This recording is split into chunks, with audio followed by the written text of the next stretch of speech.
तुर्की में भूकंप की तरफ से मचाई गई तबाही के 3 दिन हो गए। सोमवार को आए भूकंप की त्रासदी की तस्वीरें चारों तरफ बिखरी हुई हैं।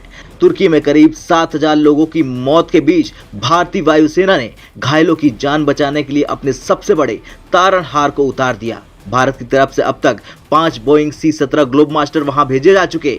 C-17 ग्लोबमास्टर तुर्की के लिए लगातार संकट मोचन की भूमिका निभा रहा। इसकी काबिलियत की वजह से C-17 ग्लोबमास्टर को किसी भी विपदा में लोगों को एयरलिफ्ट करने के लिए भी लगाया जाता है और यही वजह है कि तुर्की में प्राकृतिक आपदा से जूझ रहे लोगों की मदद के लिए भारत की तरफ से कई C-17 ग्लोबमास्टर का इस्तेमाल हो रहा। इससे पहले भी C-17 ग्लोबमास्टर ने अपनी काबिलियत का लोहा मनवाया था। फरवरी और मार्च 2022 में इन विमानों से 2000 से ज्यादा छात्र यूक्रेन समेत कई देशों से लिफ्ट करके गाजियाबाद के हिंडन एयरबेस पर लाए गए थे, जो यूक्रेन पर रूस की तरफ से थोपे गए युद्ध की वजह से फंस गए थे। साल 2021 के अगस्त में जब तालिबान के हथियारबंद लड़ाकों ने अफगानिस्तान पर कब्जा कर लिया तो वहां सैकड़ों भारतीय भी फंस गए। संकट की उस घड़ी में इन्हीं भारतीयों को निकालने के लिए भारत सरकार ने C-17 ग्लोबमास्टर विमान का इस्तेमाल किया, जिसकी वजह से करीब 600 भारतीयों को काबुल से सुरक्षित एयरलिफ्ट यानी वायु मार्ग के जरिए निकाला गया था। इस घटना के ठीक 3 महीने पहले यानी अप्रैल 2021 में कोरोना की दूसरी लहर के दौरान C-17 ग्लोबमास्टर विमान का उपयोग किया गया था। ये वो वक्त था जब दिल्ली समेत कई राज्यों में भारी डिमांड की वजह से ऑक्सीजन की कमी हो गई। तब केंद्र सरकार ने ऑक्सीजन टैंकर्स को एक जगह से दूसरी जगह ले जाने में इसका इस्तेमाल किया था। इससे पहले अक्टूबर 2022 में जब भारत चीन में तनातनी हुई तो भारतीय वायुसेना ने भी अपने सैनिकों के लिए रसद भेजने के लिए इस विमान का इस्तेमाल किया। तब दुनिया के सबसे बड़े मालवाहक जहाजों में शामिल ये विमान बड़े आराम से भारत चीन बॉर्डर पर उतर गया था।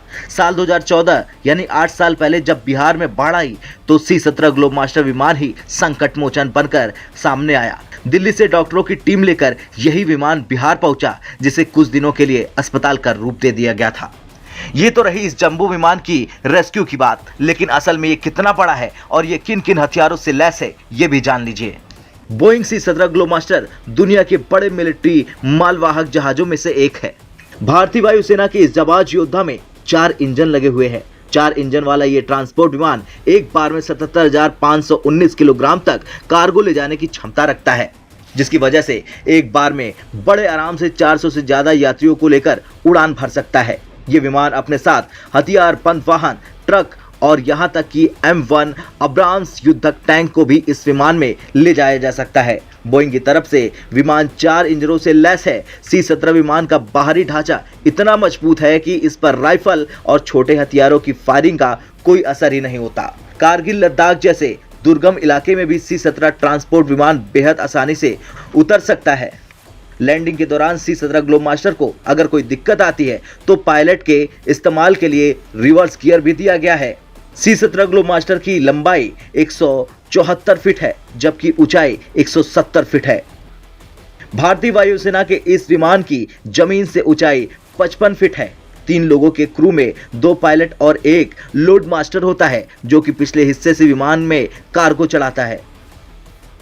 खैर, बोइंग की वेबसाइट के मुताबिक भारतीय वायुसेना में इस समय C-17 ग्लोबमास्टर 3 की संख्या 11 है, लेकिन जिस तरह से तुर्की में इस अपराजय योद्धा ने अपना दम दिखाया उसके बाद दुनिया भारत को सलाम ठोकते थक नहीं रही। आपका क्या कहना है C-17 ग्लोबमास्टर को लेकर? कमेंट कर जरूर बताएं। ब्यूरो रिपोर्ट, भारत तक।